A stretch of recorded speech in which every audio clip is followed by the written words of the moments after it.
Frightened people running away from an oncoming train. That train has the face of the South Korean President Yoonsukyeolcha plastered on it. There's a woman with short hair who looks like First Lady Kim Gun-hee.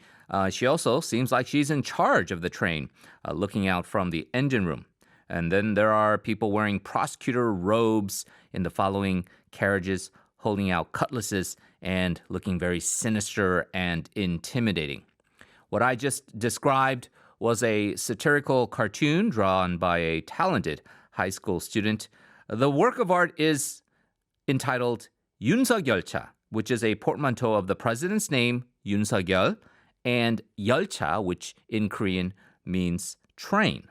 And this cartoon was an award-winning work. It went viral among the various online communities, and it ended with the Culture Ministry issuing a stern warning to the contest organizer and also the ruling party supporting the president, basically saying that this was a plagiarized piece of work. But on the other hand, news articles are coming out saying that the devil's in the details because references to the president are found in the smallest details of the drawing, and the artist herself has received praise for what she was able to accomplish at such a young age. So what we're going to be trying to address is the accusation of plagiarism, and we're very pleased and honored to be joined by Steve Bright. He is a professional cartoonist and illustrator from the UK, and he is the actual author of the work of art that allegedly was plagiarized by this young student. Joining us right now on the line. Hello. Good morning. Thank you for inviting me onto your show. Well, sir, thank you so much for joining us. As we understand it, our colleague Rafael Rashid had contacted you in regards to this controversy in Korea.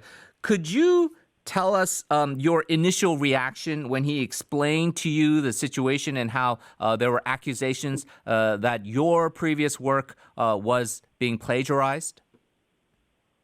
Yes. Well, I have to confess that my first reaction was to wonder why this was even remotely controversial. And to be honest, other than the unwarranted and unnecessary distress this must be causing to the very talented young student involved, which is the only reason I'm speaking to you today, I confess even now I'm wondering why we're still talking about it. But clearly we are, so please ask your questions and I'll do my best to answer them. Well, we thank you for that. So in essence, you do not consider this to have been a work of plagiarism. What the conservative critics here who are trying to defend the president are saying is that you published this work in The Sun back in 2019, and it looks to be a direct copy with some of the details changed about it. And so I suppose their contention is that you, as an artist, should feel aggrieved that it's been copied, but you do not say that is the case, right? It's absolutely not the case in any way, and not by any definition of the word plagiarism that I know of. I'd actually be frankly astonished if the student had even seen my cartoon before this blew up. There's nothing in her work to indicate this to me. What this student has done is to use a very common device employed legitimately by all political cartoonists, which involves depicting the big story of the day in terms of popular culture to make the point more visually entertaining and hopefully funny.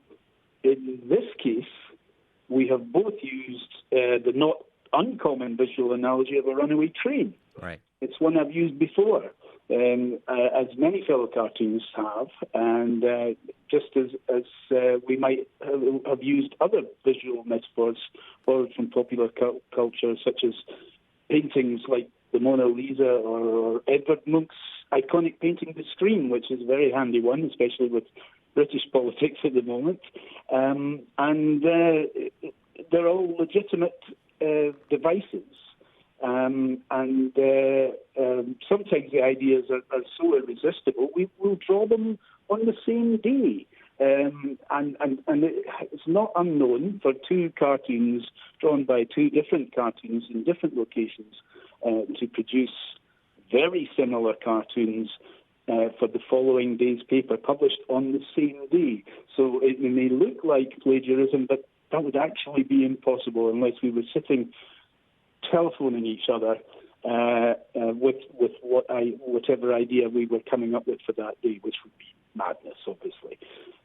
So this student has simply hit upon using one of those devices, and had it been a different one, I'm sure those who are accusing her would have been able to find other published cartoons on the internet these days. It's very easy to use against her in the same way that they're trying to use my cartoon in this instance. And if I may, just looking at both cartoons a little more closely, the only thing they actually have in common, I heard you mentioning maybe altering one or two details, but actually the only thing they have in common is that they involve a blue steam train with a face on it. And that's it. But look a little closer. It's not the same face. Yeah. The one on my train is Boris Johnson. The one on the students' train is your current president. It's not even the same train. Mine is without doubt a parody of Thomas the Tank Engine. I don't know if you're familiar with the character. Oh, very much so. My kids used to love it when they were little. Yeah. Oh, great. Lovely. Well, yes, I've drawn him as he appears, but with Boris Johnson's face. The student has used a kind of generic, like a Wild Western steam train with a cow catcher at the front. It's not the same train. It's the same colour, but that's it. The idea is completely different. The characters involved are completely different. The angle of action is completely different. And the drawing style is completely different. There's not one small, tiny detail in the student's drawing that actually matches mine. So that just leaves us with the colour blue and a lot of steam, which is quite appropriate, really, given the hot air that seems to have been generated over this poor young lady's work. Right. So that's what I rest my case on. Well, I think you've made a very clear and eloquent description of how this is not considered a plagiarized work, and it also deals with your own work of art here. As a cartoonist and as somebody who is a veteran in the field, renowned in the field, one of the other arguments that has been made by certain politicians here is that the contest organizers should not have awarded the prize to this young lady. Just judging on the artistic merits, as again, somebody who would be a veteran of this field, an expert in this field, how do you assess the artistic merits of what this young student was able to draw? Well, I think they're extraordinarily high. I can't. I mean, I thought I could draw quite well when I was presumably. I don't know how old the student is exactly, but I'm presuming she's in her mid to late teens, perhaps.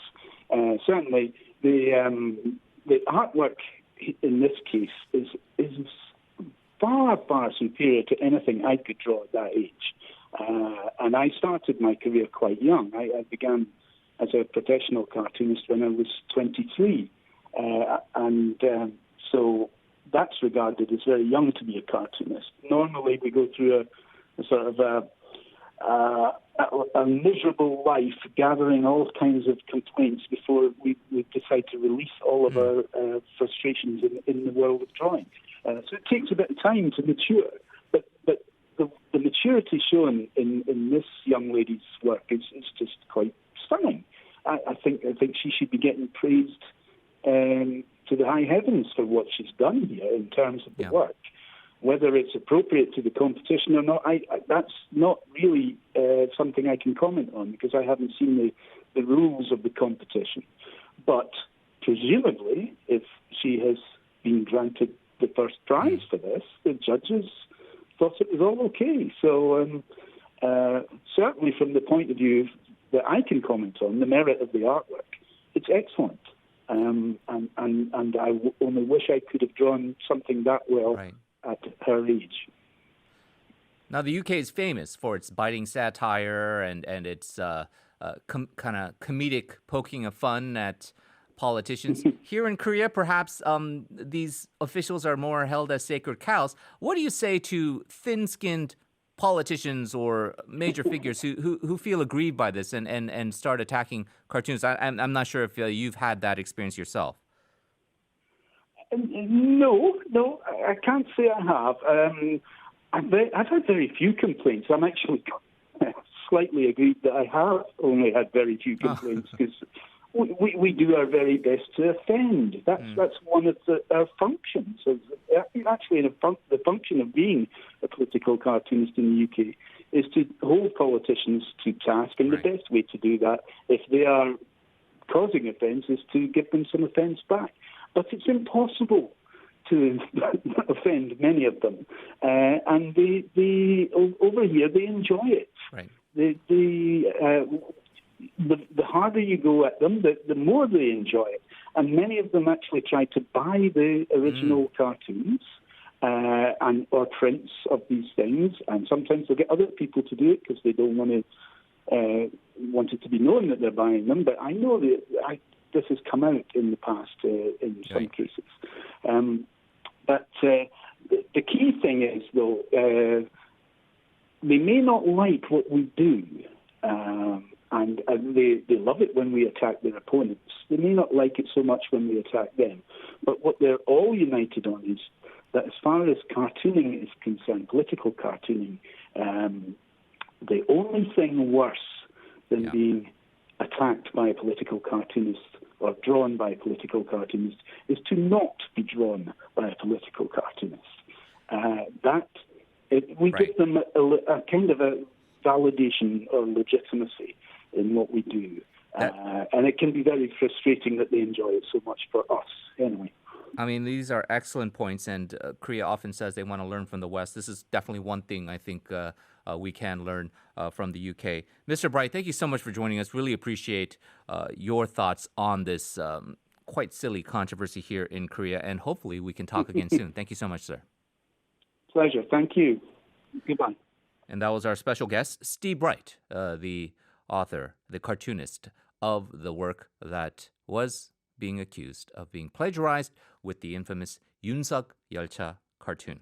We'll be back in the second hour. A lot more in store. Stay tuned.